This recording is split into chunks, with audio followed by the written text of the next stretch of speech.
Hey guys, Ramon here with RS5 Bronze, and today we're going to be going over how to change the brake pads on our cars. There's a couple of nuances and things that you have to do, so we're going to cover all of those today. As you can see with the numbers on my car, I'm actually just came back from a racetrack event, and so I actually already have my race pads on, but this works in either order. So whether you want to, what I did is I took my OEM pads off, put race pads on. Now that I'm done racing, I don't see me going to the track at least for a few more months. So I'm taking my race pads off and I'm placing my OEM pads back on. But the order of operations that I'm going to show you is the same no matter what you're trying to do. In case you're curious, I'm using Carbotech, and you can see there the XP10s all around, front and rear. And I gotta tell you, if you're looking for a set of race pads, these were amazing.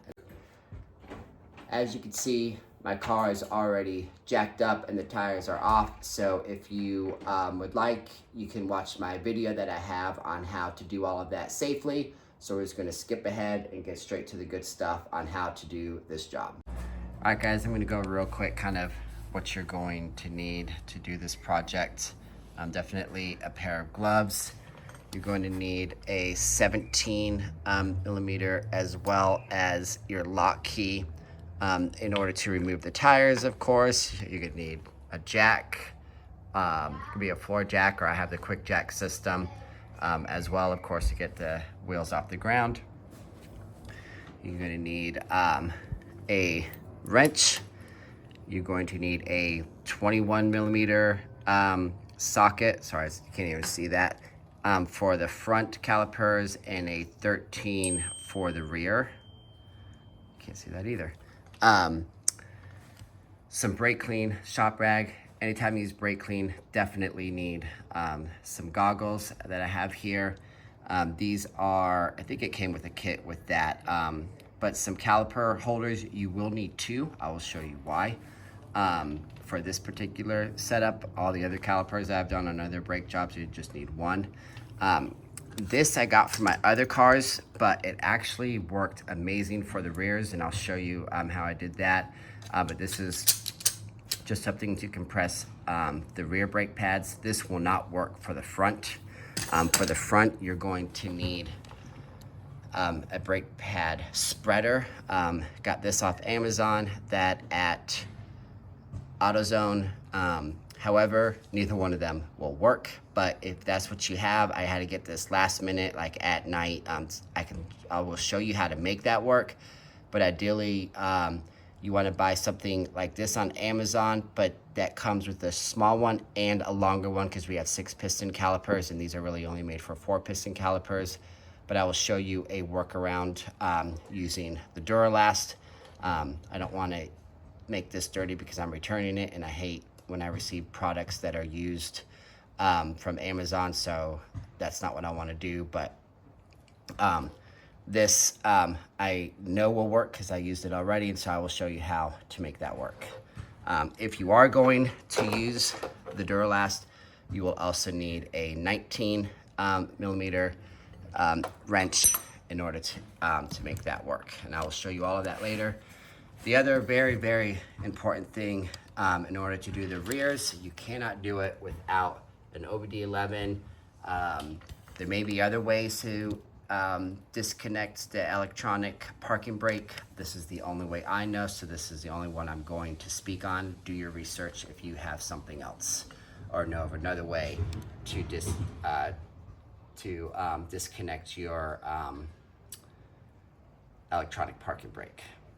If there's anything else I forgot, and then of course, brake pads, whether you're racing pads or your OEM pads, whatever you're trying to work on. And at the very end, of course, putting it all back together, you will need a torque wrench. Now I'm kind of old school. When I take things off, I kind of make a mental note on how hard it was to remove, and I put them back on as tightly. The rears were relatively easy to remove the bolts from the calipers, so I did not crank those down with all of my ever-loving might. but I was still pretty hard. And then the fronts required a lot more force, and so I put a lot more force. Unfortunately, I don't know the specs, and I came across different numbers online. By all means, do your research and try to find those spec numbers, and you can do that.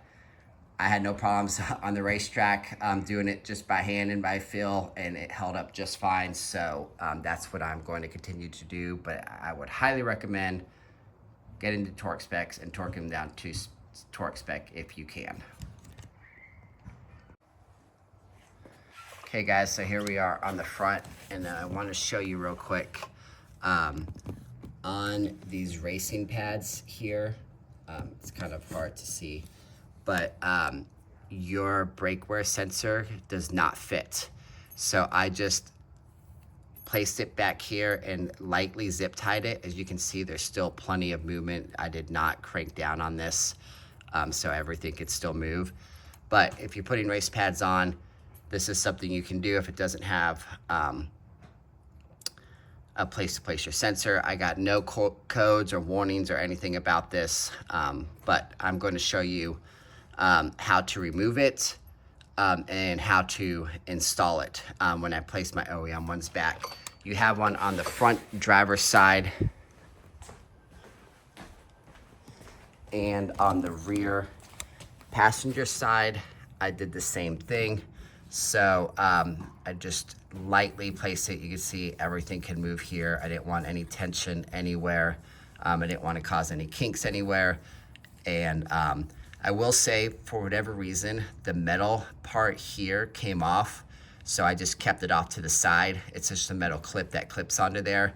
But that is why that looks a little bit different. So I will replace that metal clip in there and show you guys all of that, and then also show you how to install it and remove it from your rear side.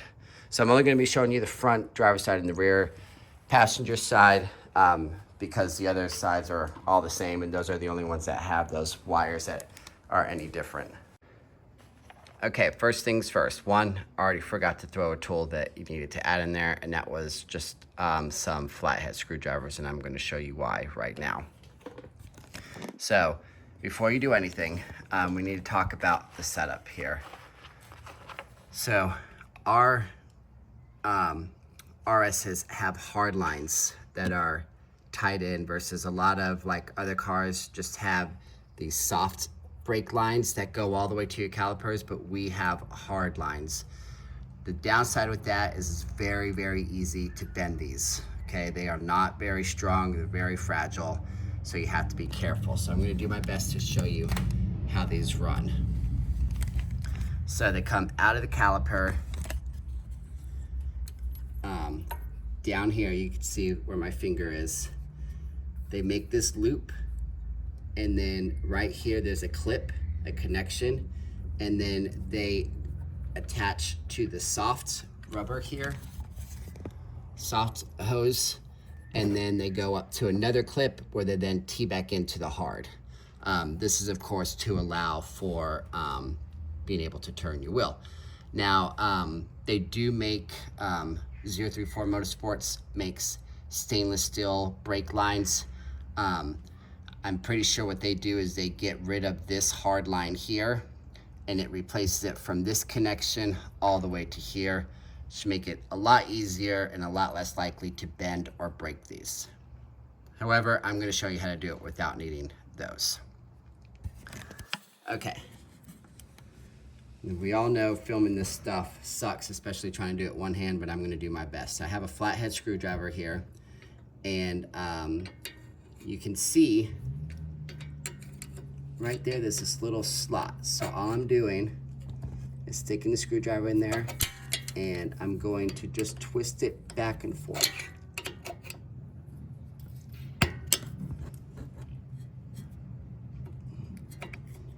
There we go. I'm slowly working that clip out. There it goes. Now this clip should only go back one way. You see how there's this little angled lip up here? See how it curls up?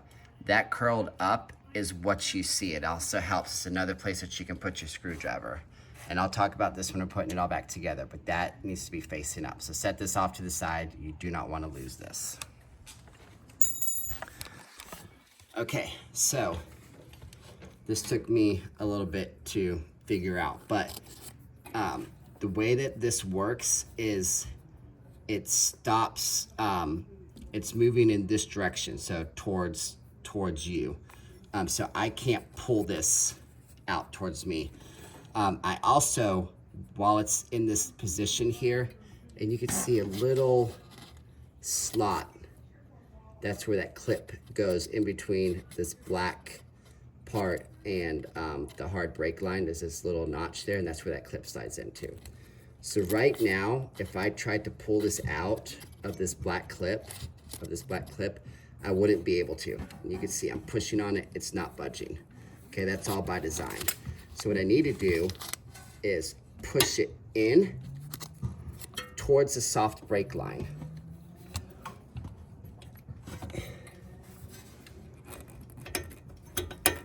And you can hear it moving around. Okay, this is the best angle I can set my tripod up to try to show you guys. But basically what I'm doing is I'm pushing it in this way. Okay, there it goes. So once I push it in, you'll feel it release, and then hopefully you can see that it popped out of that bracket, okay? Now, I put the least amount of pressure and it's just barely resting outside. Now, when I go to actually remove the caliper, I won't be able to show you both because it's just me and I just can't physically show two things and hold the caliper at the same time. But when I'm removing the caliper, sometimes this wants to, the curved part of this hard line wants to fall back into that black clip and kind of get caught.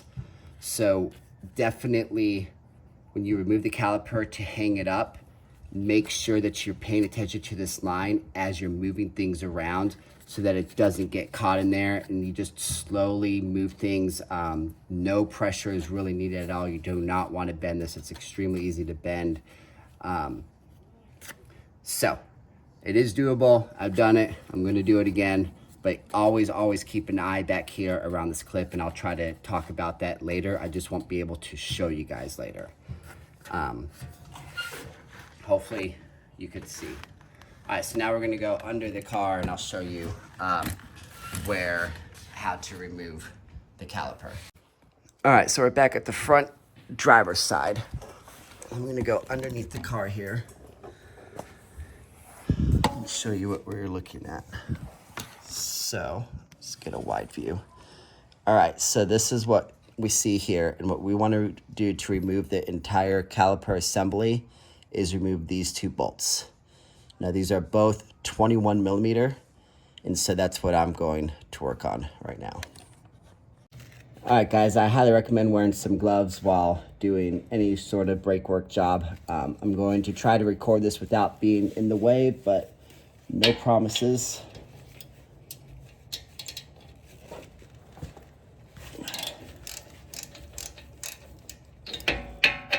Just break both of these loose.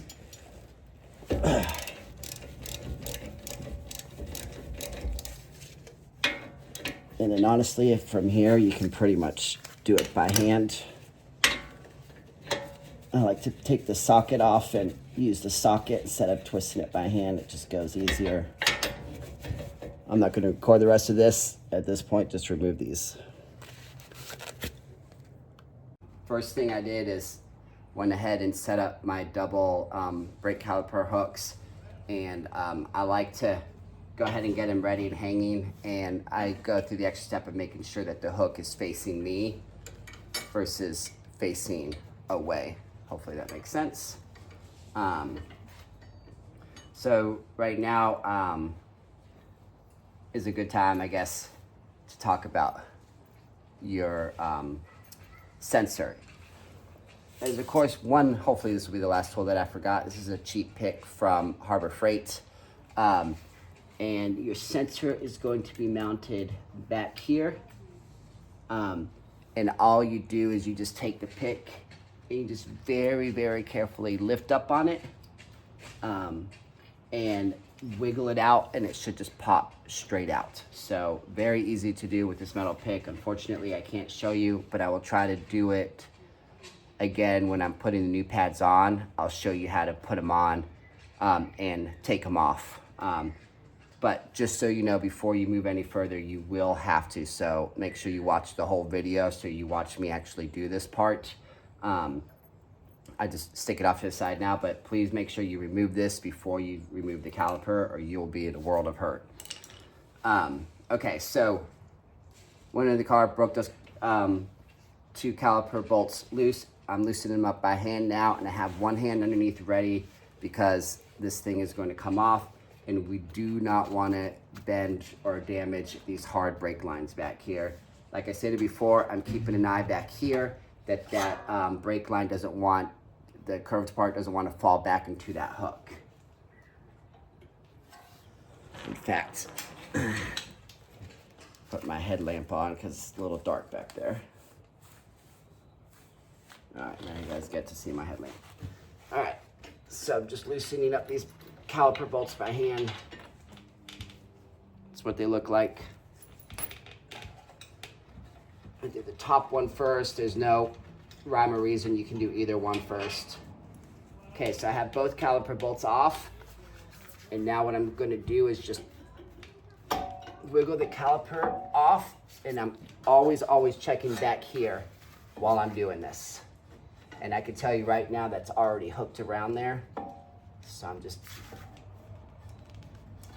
there we go. And what I've noticed is once you break it loose, I made sure that it's not hooked around there anymore, and then actually allow the rotor to spin just a hair. Okay. Now I got the caliper off.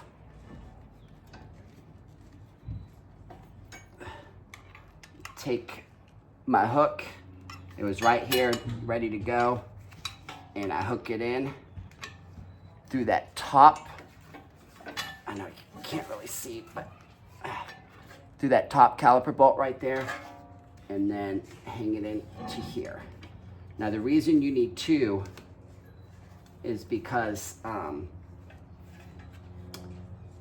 this hard brake line won't allow just one to be able to hang all the way up here. Okay, I'm gonna bring you in closer and show you everything now. But everything's safe and secure. That hard brake line is fine, so let me show you. Okay, so I'm using the A-arm up here to hold it down there, and then I have my hard line here. Now the reason we can do all this is because this soft brake line allows all of this movement.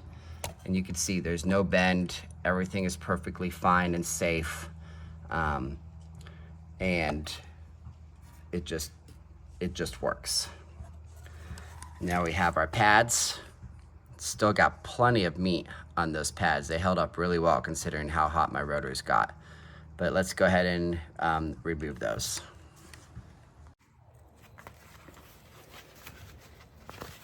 Okay, so I'm gonna remove the outside pad first. And I do find sometimes you need a screwdriver, but when you use a screwdriver, just make sure that you don't put any pressure to where those pistons are. So I just go way up to the very top. I know there's not a piston up here, and just pry that off. Now it's funny, these used to be orange, and now they're not. But looks like they held up pretty well. Now, I did tell you that I'd show you how to use this Duralast one from AutoZone, how to make it work even though it's too small. So you can kind of see, but we have 1, 2, 3 pistons on that side. And if you look, this pad here is only big enough for 2. That top one that you can see is not being touched. And so that's why the same would work with that Lang. That's why you need to make sure you buy one of those from Amazon that have 2 sizes, a small one and then an extra long one. Now I've never used that one, but it looks like it will work. So go ahead and buy that on your own. But I'm going to show you how to work. The other downside with, and I don't know about the Lang, I'm not going to use the Lang, but with the Duralast one is it doesn't spread far enough for our calipers. So if you notice, I still have the brake pad in on the inside. I'm going to move you again. Now, there's this metal piece here. You do not want to remove that, but it kind of creates a recess back here, and so that's why I leave this pad here, because I noticed it was too hard to manipulate anything because that recess. So usually I'm not a big fan of applying any pressure against the pad, but it does not take a lot of pressure to push the pistons back in, and this is dispersing that force across the entire pad, so I feel okay about doing it this way. But place this in here by hand, widen it out.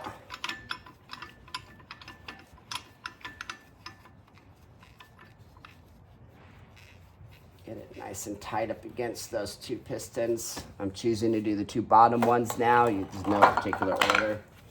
And then from here, you take your 19 millimeter, and you can see, like, I'm doing this with one finger, so it does not require a lot of force at all. So even though I'm using the brake pad, I am not applying hardly anything. I mean, this is one finger, hopefully you can see that, to compress these pistons.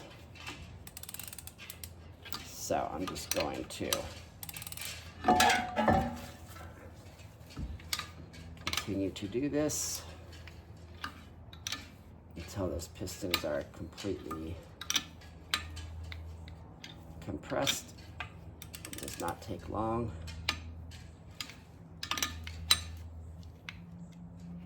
And there we go. That looks pretty good. Loosen that up.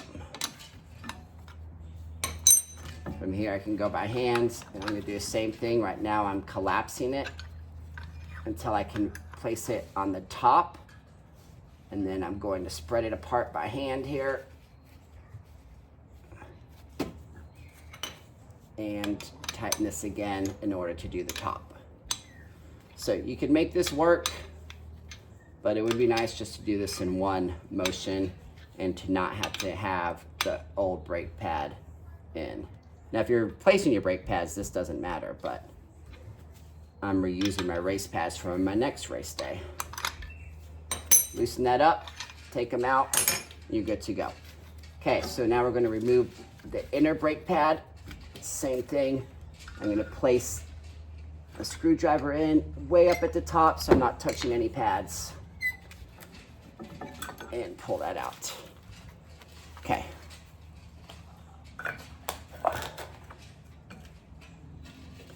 And all of the pistons on this side are also collapsed. I just can't really show you. Now's a good time to put on your safety glasses, take out some brake clean, and go ahead and clean stuff up. You do want to be careful with the rubber here, so I wouldn't necessarily spray it on the rubber. I don't know if it would hurt it or not, but I just stay away from rubber and brake parts clean. But it is a good time to go ahead and clean up your caliper. I'm going to do that off camera because you guys don't need to watch that, but maybe not. Maybe I'll show you. All right, so I got my fancy goggles on and just give these a quick clean.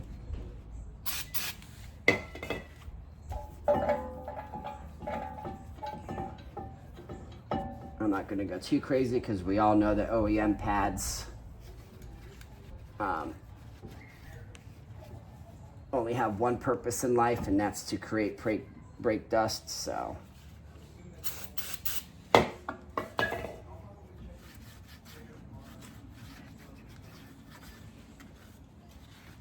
just give it a little clean here. Yeah, I'm not even going to worry about it. I'm gonna be replacing my pads and rotors anyway, but you clean it however you like. Okay, new pads. In my case, the old pads.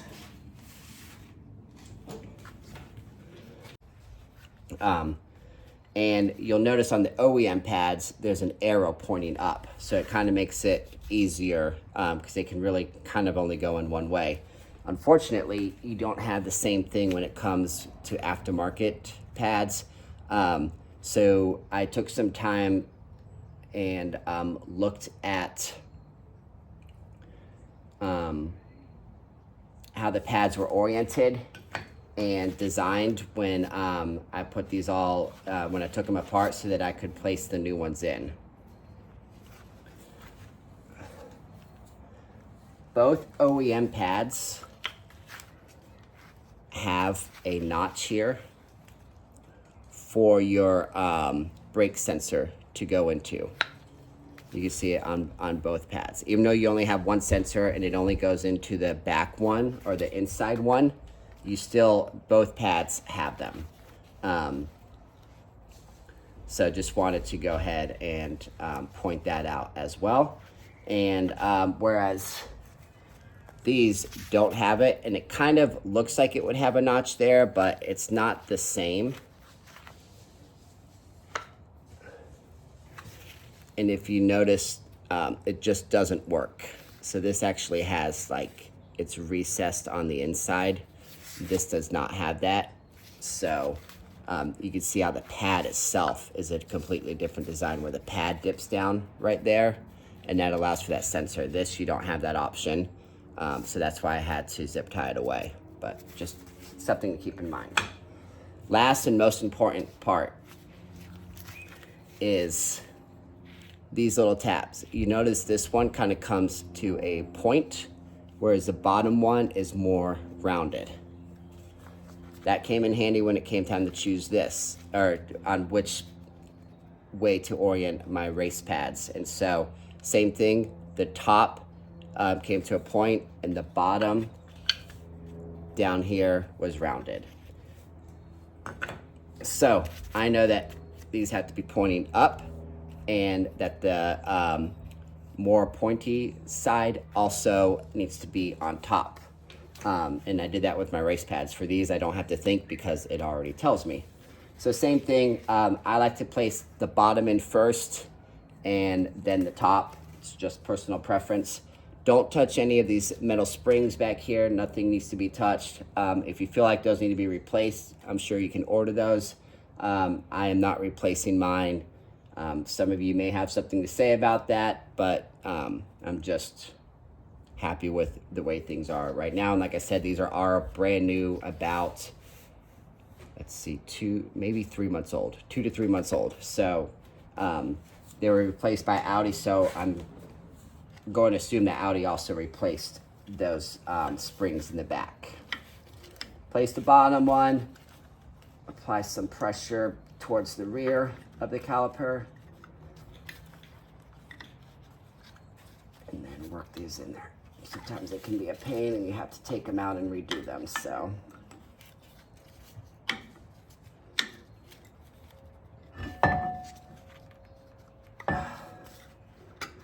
There we go. Push that, and you get your other side.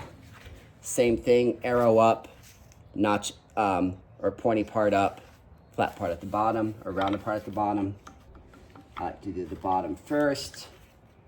Push it towards the back of the caliper and down, and it clicks into place. That's it. Now we do the install.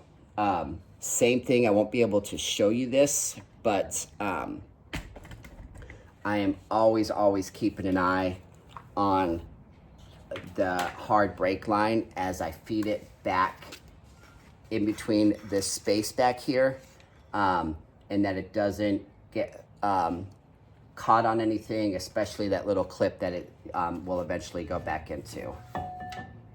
All right, so same thing. I'm gonna hold the caliper with all the weight, disconnect my hook here, and then keep an eye on that hard line. I know I keep emphasizing that, but that will ruin your day, guys.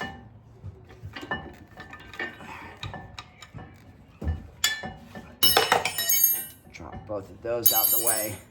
Okay, so right now my hard line wants to be up and in the way, so I'm dropping my caliper down, slowly turning it, feeding that hard line loop back behind here, and then aligning my caliper up. Pop my head back here. All right, so it's getting caught on that clip.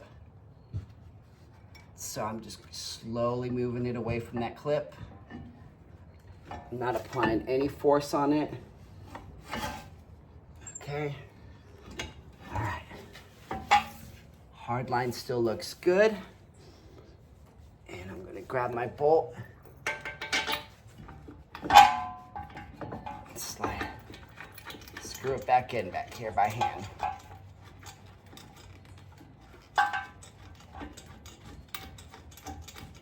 Make sure I have a decent purchase on that, and then grab my lower bolt. Sorry if I'm blocking the view.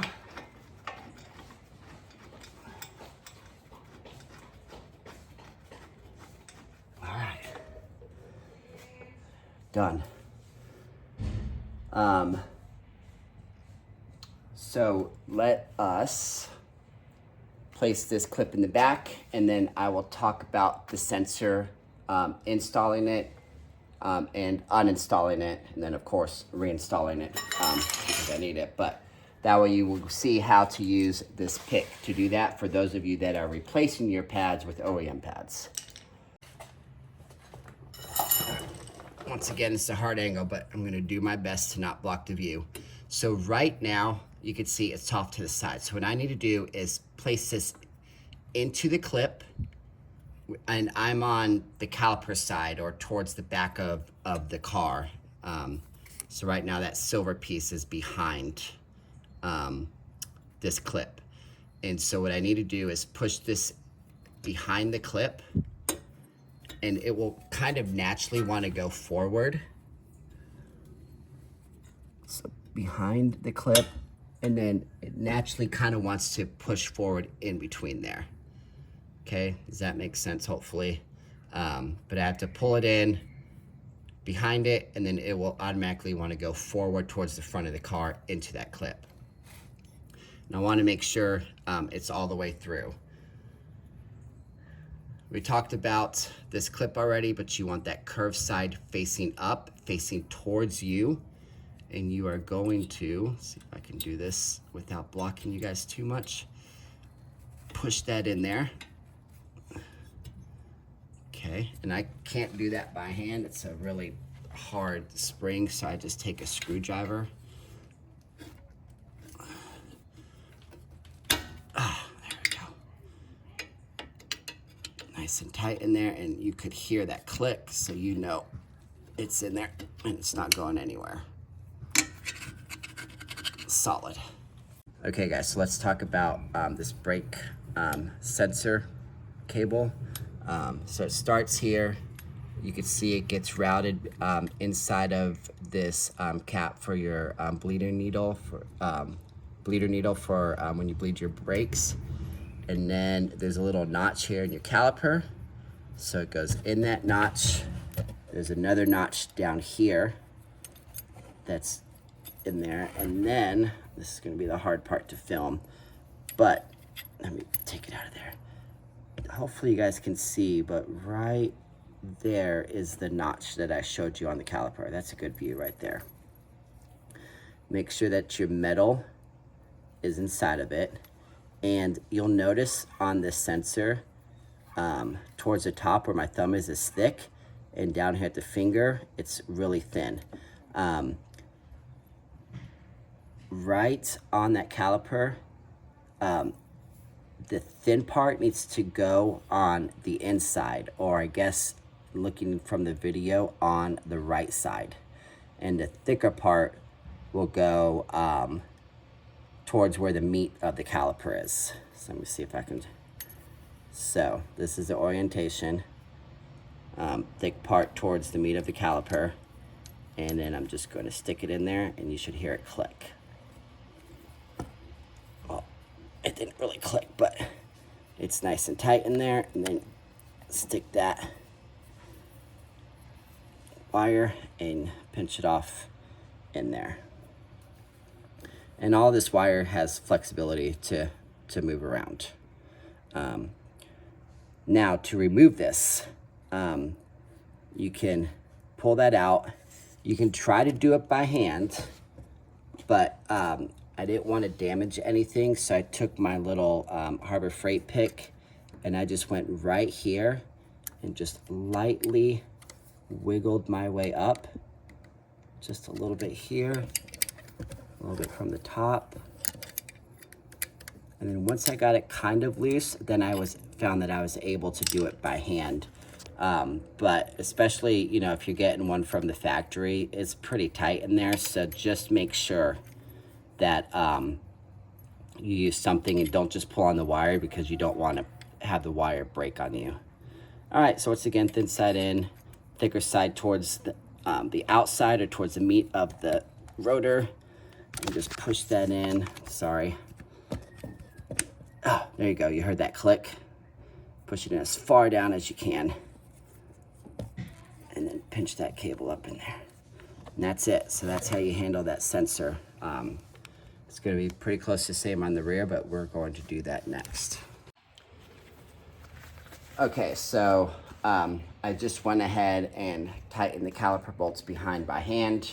And now I'm just going to tighten them down.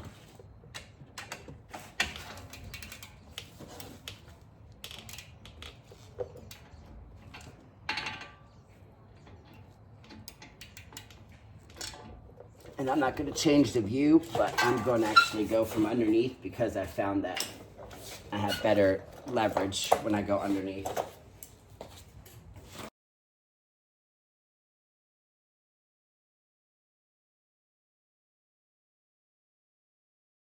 A little dirty. Fronts are done. The passenger side front is the exact same. The clip, for the hard brake line, everything is the exact same.